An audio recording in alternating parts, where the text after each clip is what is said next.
can't swim. Oh, nice. You got it. You got And so, like, it. I you can't swim. could like pause it, you can play it or record over it, but then you can like play to practice other things. Hello, my name is Daniel Sprague.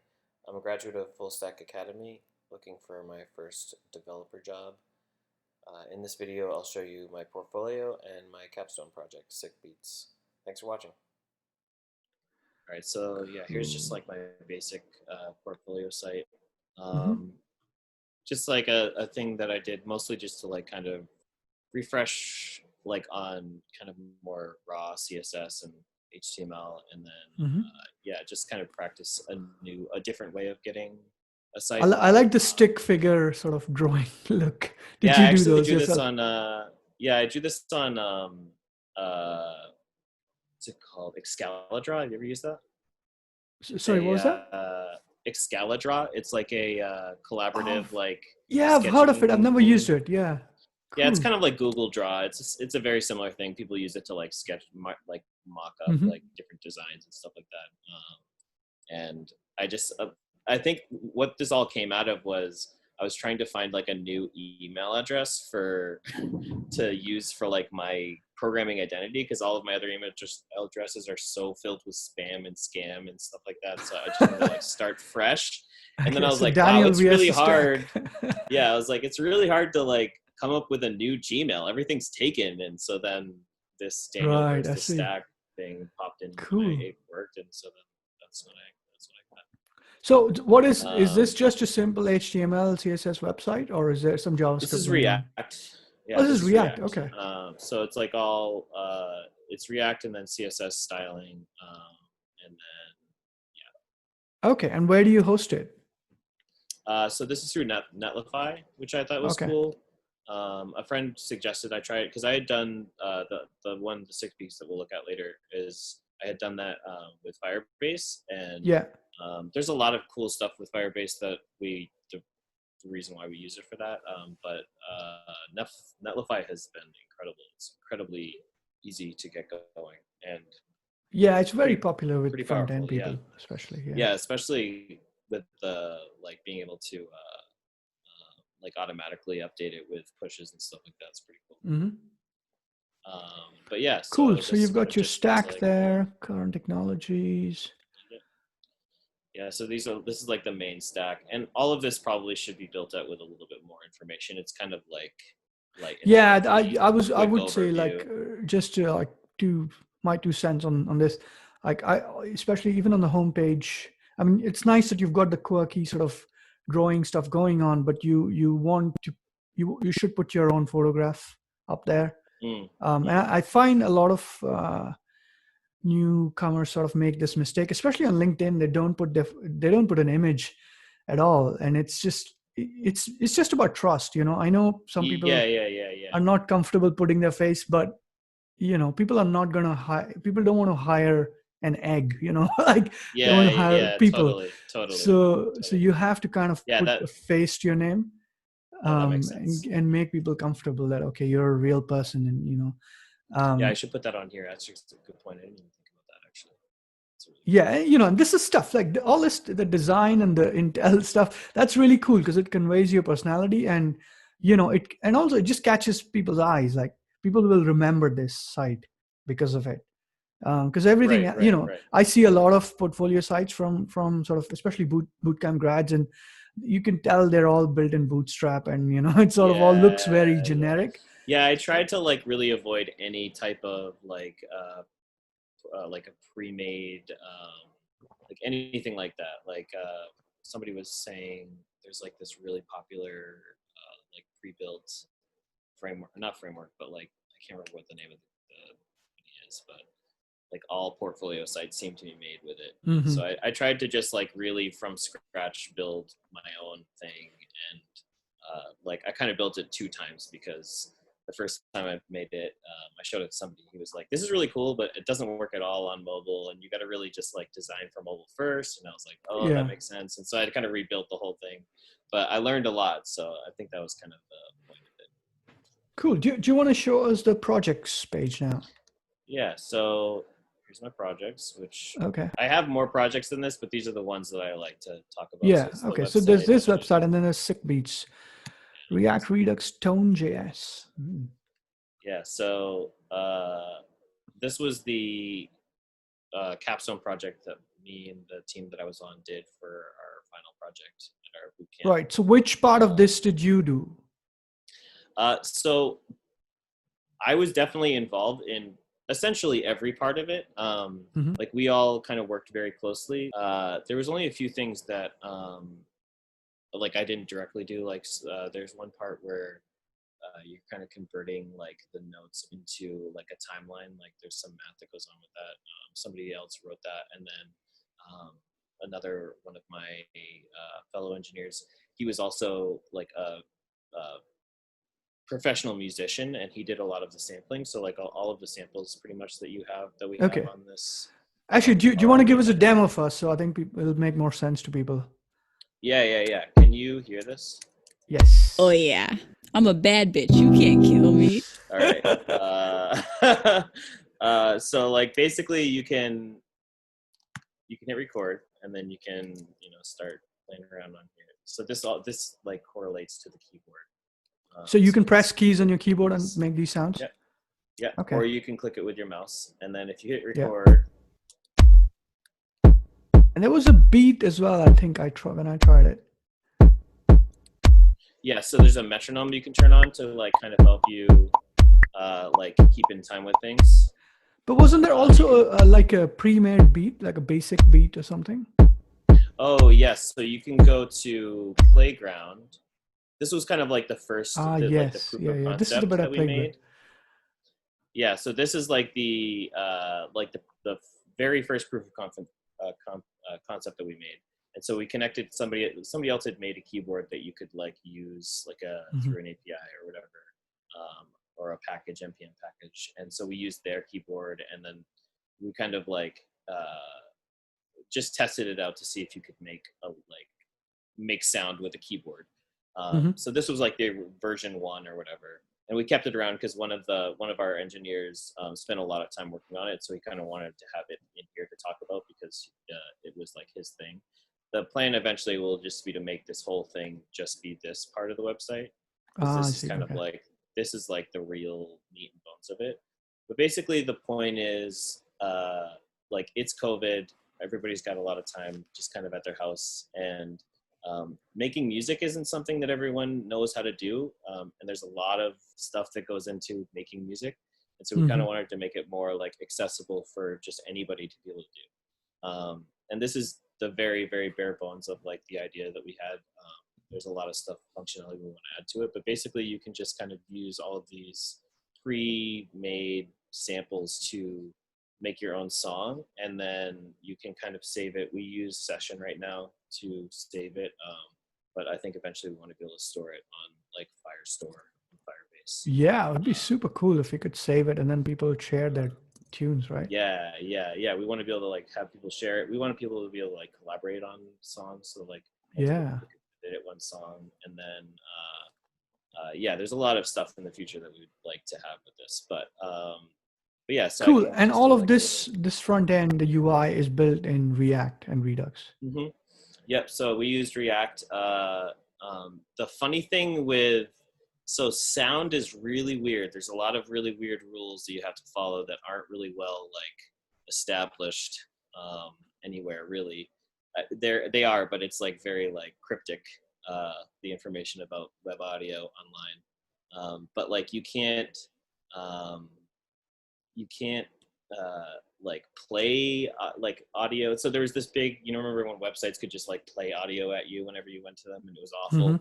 And then the internet was like, okay, we're not allowed that anymore. Well, that made like a bunch of really weird hoops that you have to jump through to like get React to work well. And also React, like if React refreshes, then it's like also restarting the audio context, and that it just messes everything up. So it's like you're kind of like this one component that's rendering here, we're basically having to force React to just never re-render it because like if it does, then the audio context gets all messed up. So I don't know if React and tone and like music is really a good way to go.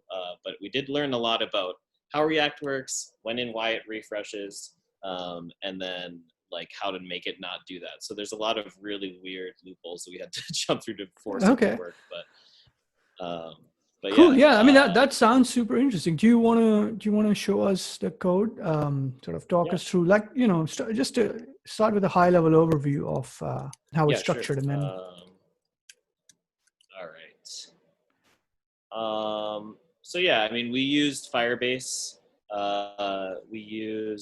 There was a lot of like really just, I think, basic deployment stuff, because I think one of the biggest things we wanted to have was this deployed for like our final presentation, just because we were so proud of it and excited about it, and like being able to play with it is like what is exciting.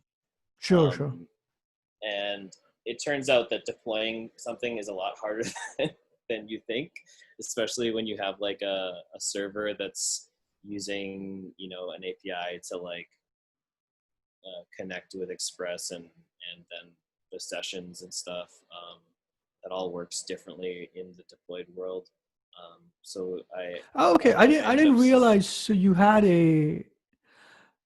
Okay, I thought most of the logic lives on the front end in this app. What do you use Express for?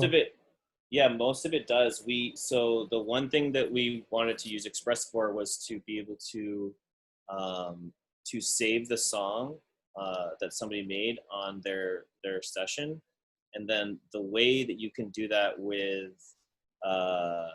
Firebase is through like Connect session. So we actually saved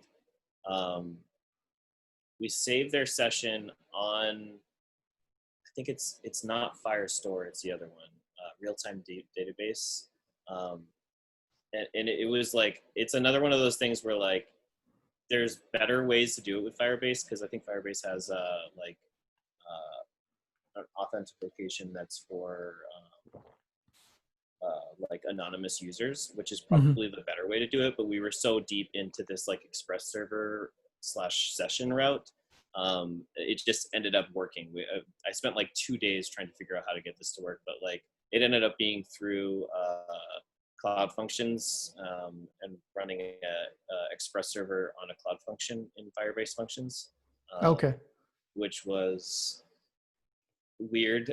And yeah, I mean, it's cool that you learned about that too, and you got that to work. Yeah. I would say that that sounds probably overkill for this project. Yeah. Yeah.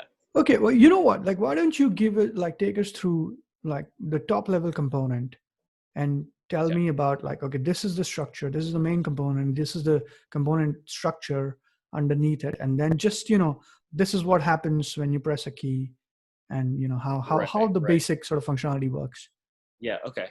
All right. So if we go into the client components, and then we go into the BeatMaker 2, which is like kind of the main component.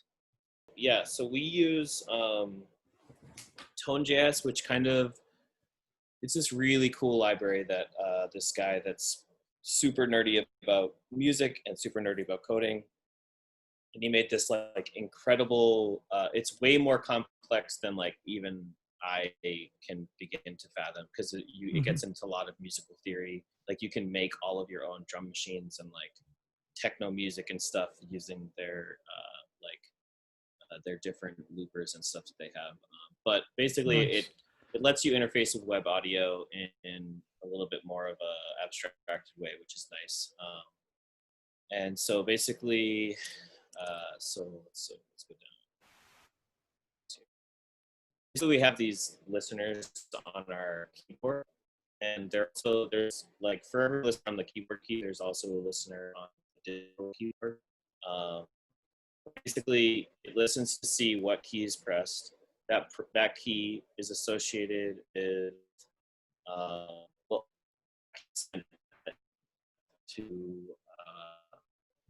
let's see. So this is where it's like building the saved song.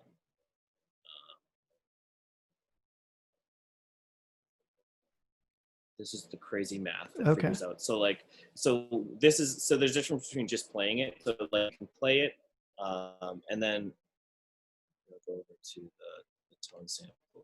So this is like an object. These are the tone samples. So the actual tone sounds, the sample sounds, are being stored in Firebase hosting. So they're just like files that we have. Okay, they're just like MP3 and files. then, Okay. Yeah, and we can pull them down by using this tone sampler from the Firebase cloud, and then it basically like checks to see. I believe we have another crazy object that's got like key names associated with the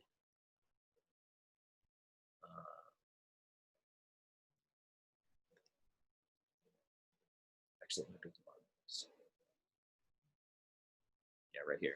So we have this like crazy object that's associated with like what that sound is. So these are the sounds, and then like if somebody presses, like for instance, the note that is Z, then it will play this sound. It's associated with this sound.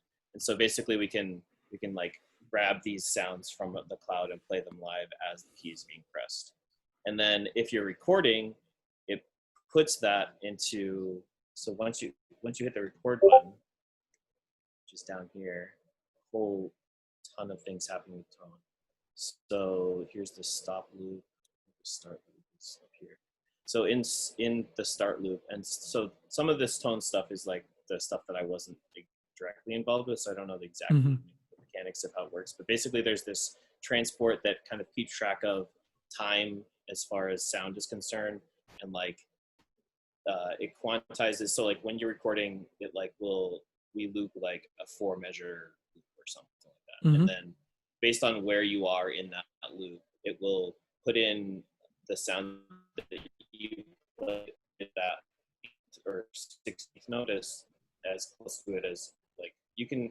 So you can set it to be 16th note or 8th note. I think we have it 8 notes because it's harder for people to like line up their notes with every like specific 8th note. So like if they miss it by a little bit, it'll just like snap to like a perfect beat essentially.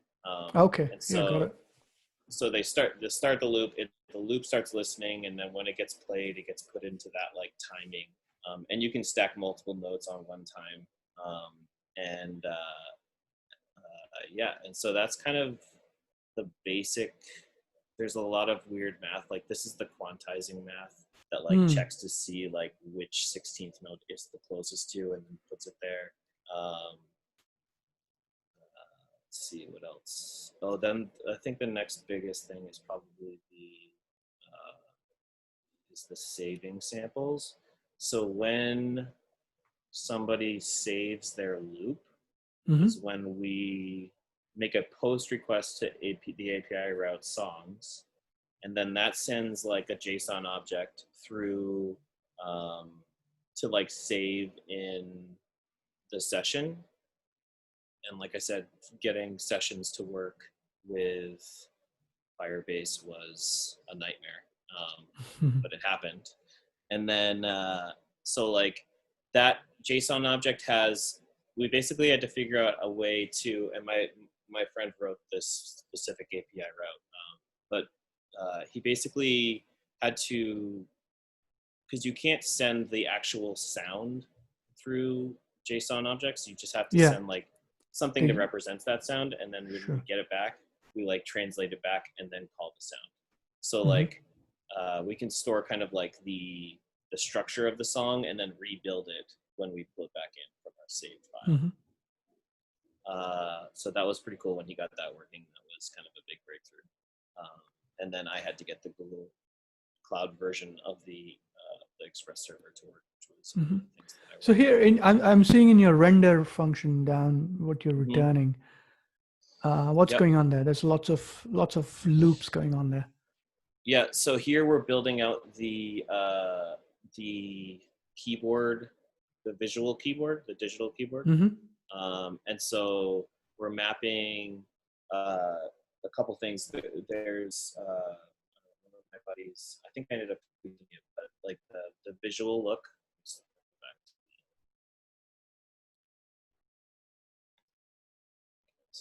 So this like visual look to this keyboard. So we're kind of mapping over the Yeah. different keys and building out these keys so that they have like a specific color and background and stuff to go with them. And then they are also associated with like the different notes along the way. So we go back to, so here we're giving it the beat maker color. So that's this. Mm-hmm. Yeah, then we're doing like a row of keys. And then there's each like key. and then there's like multiple different rows of keys. Yeah, exactly.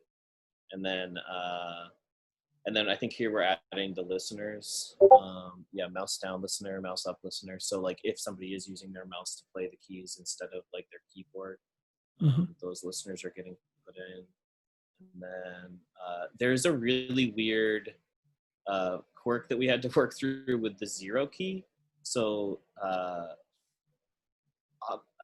it's something to do with, it's been a while since I remember figuring this out, but there was like this weird bug that we had that the 0 key was like,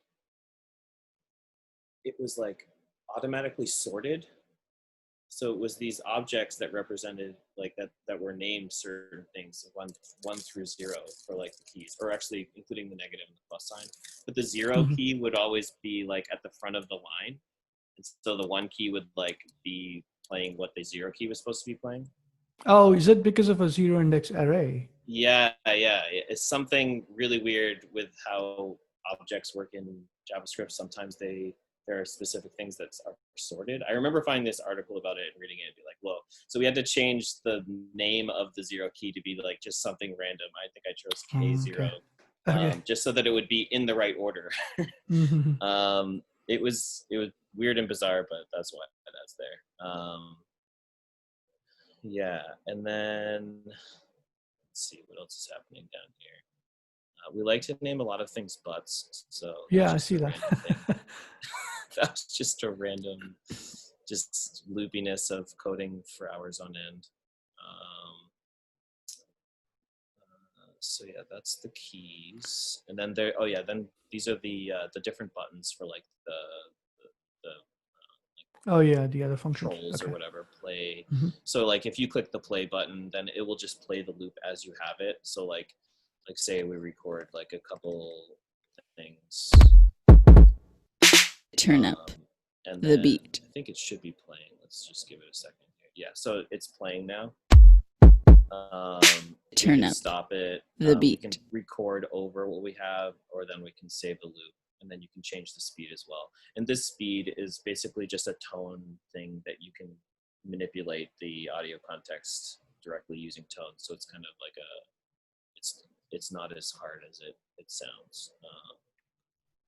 Okay, so yeah, for the audio, like tone is doing a lot of the work, right? Or like it's giving tone you a is nice doing API. a lot of, tone is amazing. Everybody should check it out. It's awesome. Cool. And so I mean, it looks like a lot of the code is all in this beatmaker 2 file. I guess if you had to refactor this, like how would you refactor it? So I don't know. Like I love React, so it'd be hard for me to like say maybe we shouldn't use React because. No. I mean, no. I don't mean to not use React. I just mean, like, could you extract some more components out? Yeah. I think we could probably build these keys in a like a different component. Maybe have the keyboard be its own component, and then just put this keyboard into here. Like there's a lot of like taking little parts out of this component and just bringing and then like importing them in. But then a lot of the reason why we ended up not doing that was because bringing in a component from outside that needed props that weren't already in would like refresh the component, and it would just mess up the audio context. So like a lot of the weird zombie so that's one of the audio of this quirks. There's a lot of like weirdness to this component specifically because we are trying to not have it automatically refresh. There's a lot of hard-coded data outside here, which we have, which is just so bizarre. And actually, I was going to ask you, like, how you're using Redux? Because I mean, are you making use of much state here, or how are you actually managing? So I state? think that the main state that we're using here is just the current structure of the song, like where notes are being played, so that we can save it to sessions. And that doesn't.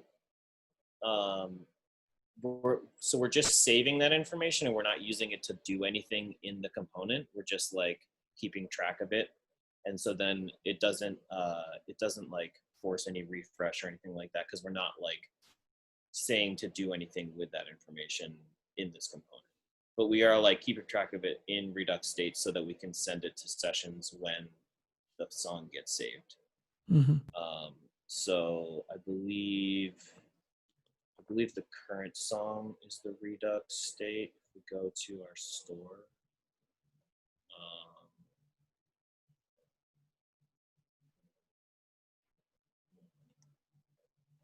the store.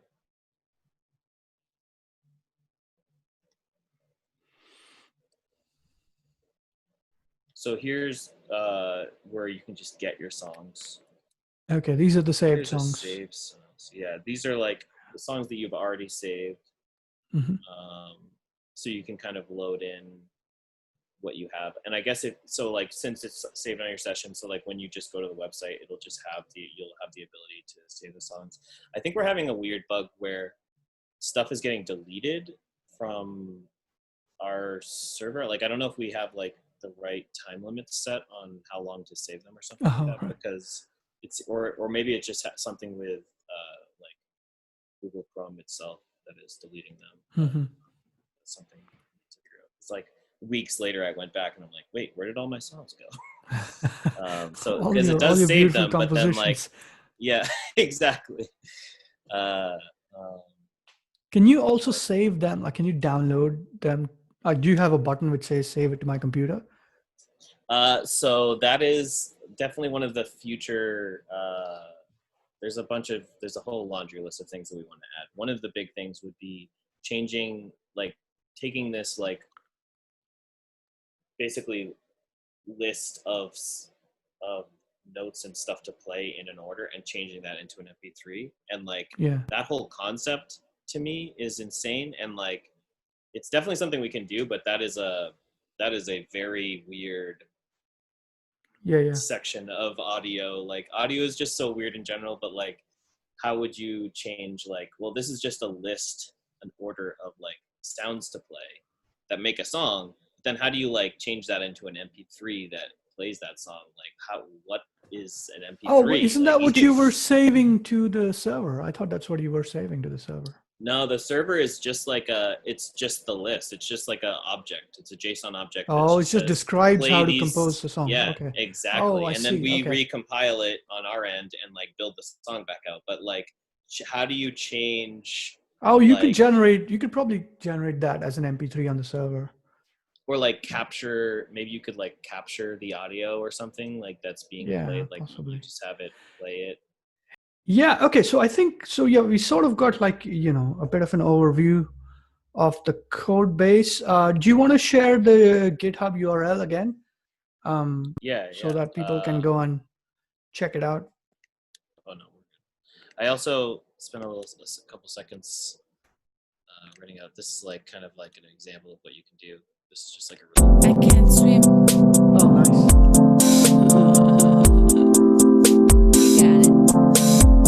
You got it. So like I can't swim. You could like pause it. You can play it or record over it, but then you can like play to practice other things. Yeah, man. I mean, this is really cool. So we're still kind of working on it. Okay, so this is your repo. Okay, well, I'll put a link in the. Yeah, I can send you the link. It's a ridiculous link. It's Team Orange Boys. Team Capstone. Orange Boys Capstone. Oh, very nice. And what's your personal GitHub URL? Like, if there's other projects that you've already put there that people can have a look at. So right now, this is that Smart you? Groceries app. Yeah, that's me. I cut off all my hair. Thank you, COVID. That's a pretty cool look. Cut off all my beard. I can't swim. Kind of